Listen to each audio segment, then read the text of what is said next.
Hi, Sander. How are you? And one more time, I'm not going to let you answer until I say that available on Audio Tech Business Summaries is Big Ideas from Boost Your Career, which is your book, and they can be found online, audiotech.com.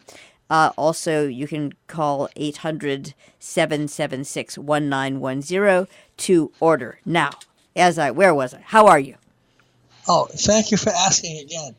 I'm just terrific. Thank you, Joe. All right. Today, I'm thrilled to hear that always. And today, I don't know if you ever remember, there was a book called Up the Down Staircase. Today's topic: what is the downside of moving up? Yeah. Well, people don't really consider what is the downside. I mean, how can that? You're getting perks, new perks, more money, right? More prestige. The press release goes out on you, and all of a sudden, why don't I have more friends at the office anymore? Gone. So there's a good executive recruiter down in Florida who is quoted in the Wall Street Journal. Great article by Sue Schellenbarger, who is the management writer for the Wall Street Journal. She's terrific, by the way. Right, she really is a great writer. So she interviewed this executive recruiter who Tim Tolan was his name. For some of the info on the downside, and he first noticed it when happy hour rolled around after his first big promotion at a previous employer, and as a VP, overseeing several of his former peers, he could see the parking lot from his new office. I looked out my window Friday afternoon, he says, and there went the gang. He says, I had a few of my former friends every day as they leave for lunch, and of course I wasn't asked to enjoy them. So we'll go into some of the issues of what you need to do when there's an internal promotion and you are the person. It's not external, it's all internal promotion. So interesting, in the past 5 years, managers born in 1982 or later have been landing promotions twice as often as older leaders. Said there was a big study done on this. The study was conducted by the Conference Board and RW2 Enterprises. Many young managers sense a jarring loss of trust among former peers. Colleagues who have been passed over for promotion tend to feel less powerful, causing them to be hypersensitive to slights and missteps by a new boss. Interesting, right? Some of the study was also done, interesting enough, in Barcelona, Spain, at the Navarra IESE Business School, a very, very, very, very famous one in Spain. So, quote, when I'm the boss, I have to know all the answers, quote. I have to do everything myself, and God forbid I show weakness. So arrogance and overconfidence are among the most common reasons new managers fail. This is from the Conference Board research now. Feeling as if you have to know everything can create a big barrier between you and your team. What bosses actually need is the ability to inspire others, develop subordinate skills, and lead and manage change, according to the research by the Conference Board. So trying to remain one of the gang is a big, big mistake. A coworker at a previous employee decided after being promoted, I'm still going to go out drinking with everybody. Not all his subordinates were included, however, and those he left out felt slighted. You can be friends with people, but you have to set the boundaries. And according to more research, that's best done in a face-to-face meeting.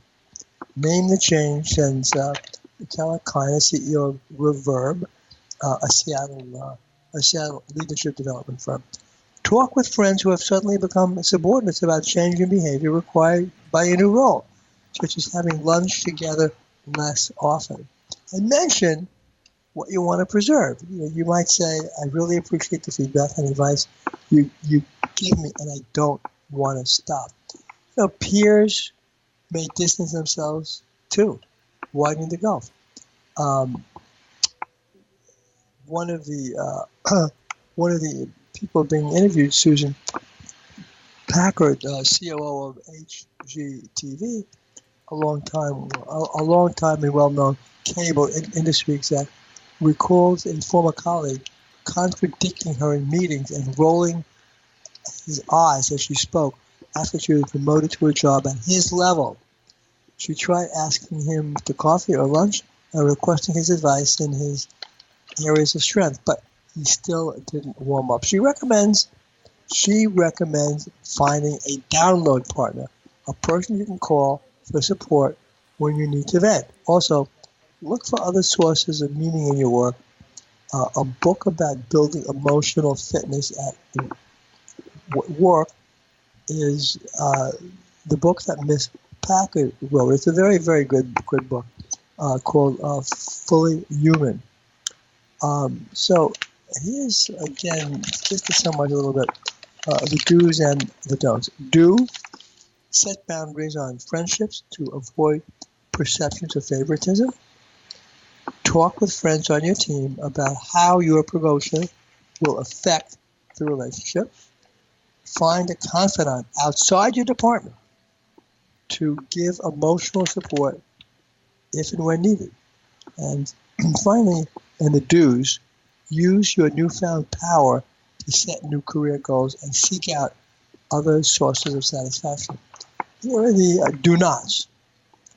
Pretend your promotion won't affect social relationships in the office. These are the don'ts.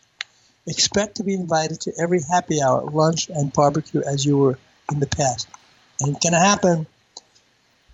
3, assume that the same skills that earned you the promotion will make you a success as a manager. No way. Skills as a manager are totally different.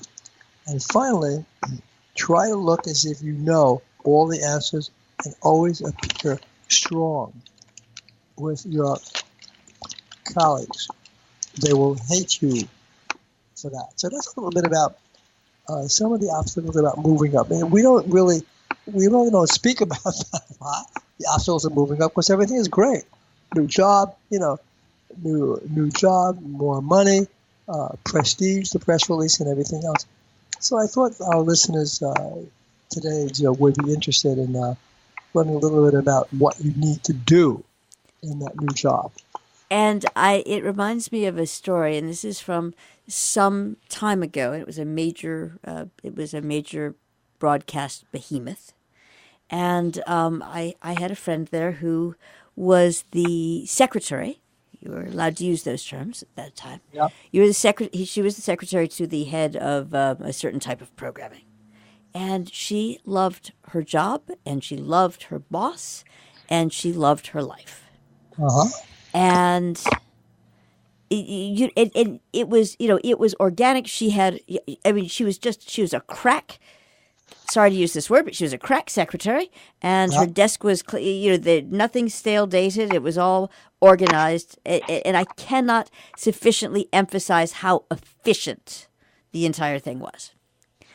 She got promoted to, because you're not allowed to move laterally unless you move out of the department. So rules.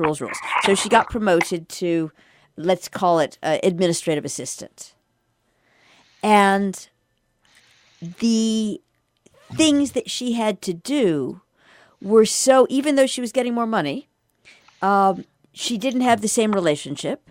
She was uncomfortable with her desk not being clear at the end of the day.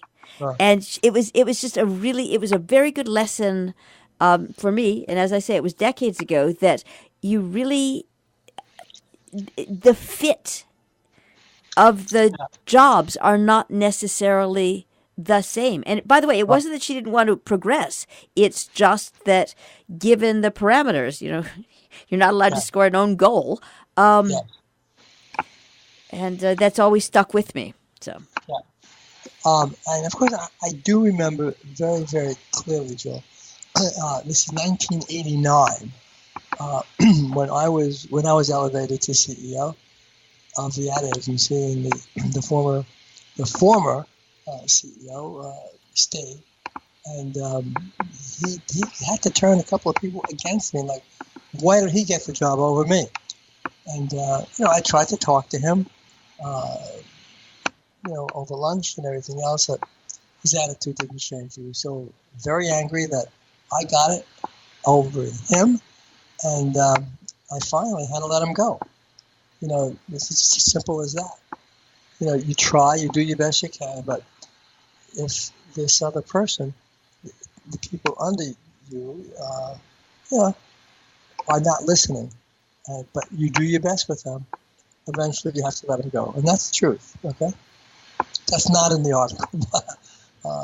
That's not in the Wall Street Journal article, but in fact, that's the reality of it. thank you very much, Sandra Flaum, Leader's Edge. Have a good day.